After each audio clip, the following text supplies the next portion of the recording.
Yes, alright. Mwiriwe neza, nizere ko mumeze neza. Twongeye kuba ikaze hano ku muyoboro Onebu Opportunity Hub Rwanda.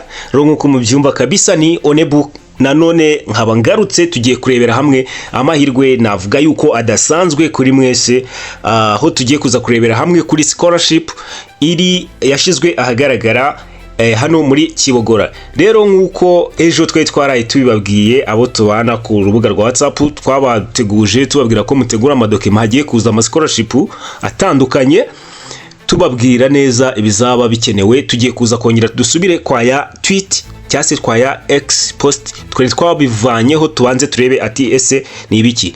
None niba ari bwo bwa mbere ugeze hano ku muyoboro Onebu Opportunity Hub Rwanda, icyambere kora subscribe kabisa. Hano amahirwe aba ari menshi cyane, kandi aho bibera ingorane nuko usanga umuntu ashobora kuba yaza akubwira ati nkorera application ahangaha, ugasanga byararangiye kuko nibwo abonye video. Akiyo wakoze subscribe mu ba mbere, birumvikana video uhita uyibona, amahirwe nkaya yaza agahita gusohoreraho.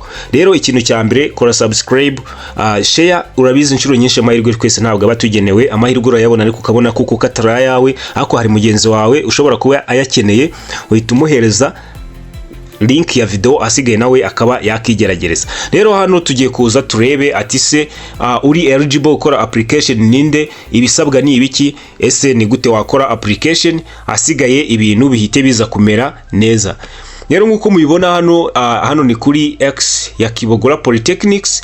Hano ejo Ministry y'ubuzima cyase Ministry of Health Rwanda nibwo yaraye ishizeho post ivuga gutya, bavuga ko iyi liste mubona hano na ama scholarship agiye kuza gutangwa, akaba agiye gutangwa mu makaminuza atandukanye, aho ayo makaminuza azatangwamo hazaba harimo yes, hano dufite University of Rwanda, hakaza Ines Ruhengeri, hakaza Kibogora Polytechnic. Already murabona ko Kibogora Polytechnic byahise bitangira.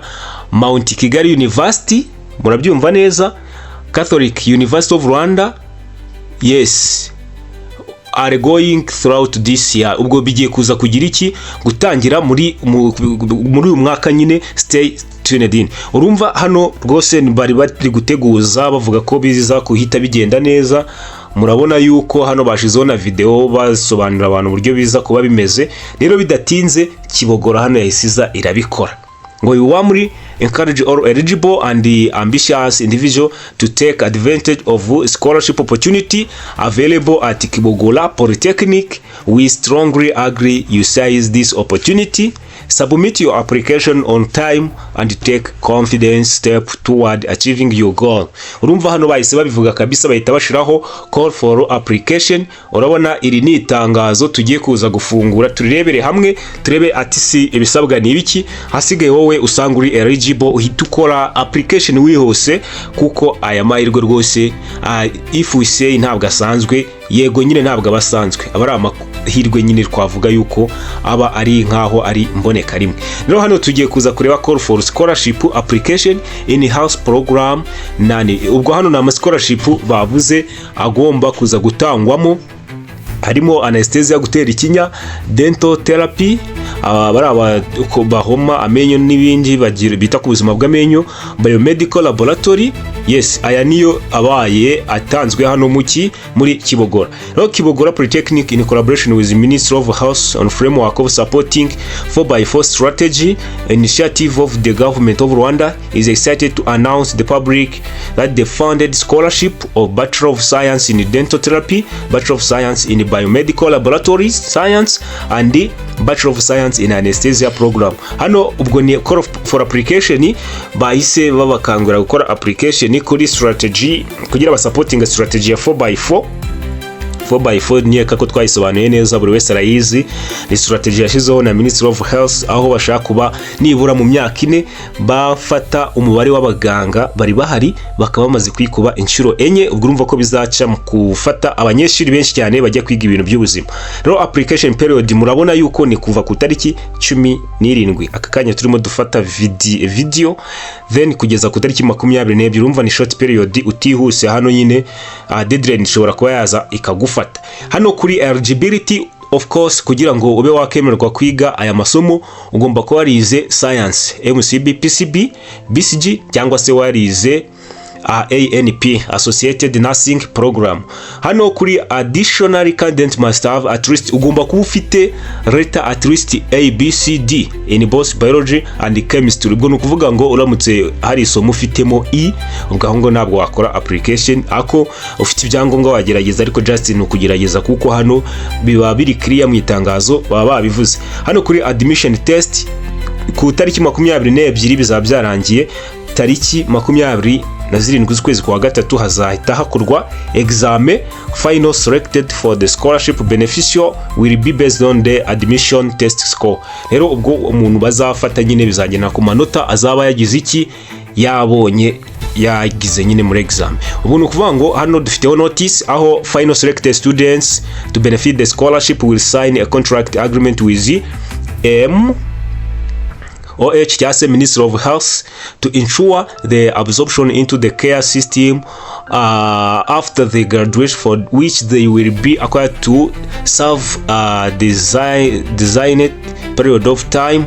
Refund the support amount of there is no binding contract. Hano twari basobanuriye neza, ukuvuga ngo hano mbere yuko utangira kwiga ubanza wanasinya contract yuko uzakorera minisante nibura imyaka runaka. Ubwo urumva kuba watangira kwiga already waramaze gusinya contract bari ibintu byiza cyane. Ntabwo ufite imunyezo kuvuga ngo nzasoza kwiga sembura akazi, no, bazaguplacing, bazabakora placement ahantu hatandukanye. Wowe just ni ukugenda ukiga, inyishu ni ukugenda ugakora imyaka runaka, bazakubwira baguhemba amafaranga yawe yuzuye. Urumva ko ino scholarship kabisa, yes, ni strategy nziza cyane wakigiramo kandi ibintu bikazagenda neza.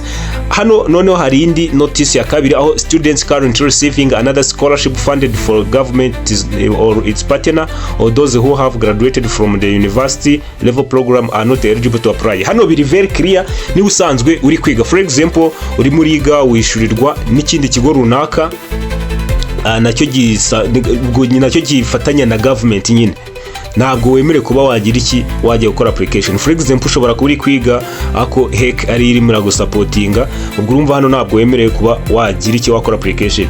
Ubu ni uvuga ngo warasoje na kaminuza hari degree ufite muri kaminuza runaka, nabwo ntabwo wemerewe gukora application.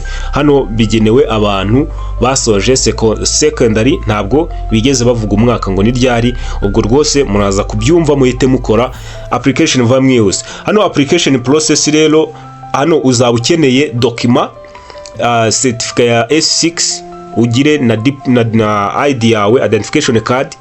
Noneho ukaza gukora application uciye kuri iyi link, ndumva muri comment uraza kurebamo hasi, uraza guhita uyibona kuko tuba twayibasigiye. Ku bindi bisobanuro ushobora kugira bijyanye no scholarship uraza guhita uhamagara ino nimero. Noneho twebwe igihe ushobora kuba waba ukeneye ubufasha urandika muri comment ati I am interested, hasigaye duhite tuguherezaho nimero ushobora kutwandikiraho, hasigaye duhite tugira iki tuza kugufasha. Rero ubwo urumva ni ibintu bitaje kugorana application, muraza kuyikora mwihuse. Uwo biza kuba bidakunda neza ahita tubwira ati Onebu ngewe I am interested, hasigaye tuze guhita tugufasha twihuse ubundi ibintu bigende neza. Yes, rero niba utarakora subscribe hano urumva ni ibintu by'ingenzi cyane, urakanda subscribe, ushireho comment, unasharinge, hasigaye tugende tubana gatanu ku kandi. Yes, yari Onebu from Onebu Opportunity Hub Rwanda. Nizere uko ibi bintu bigiye kuza guhita mubigerageza. Bye bye.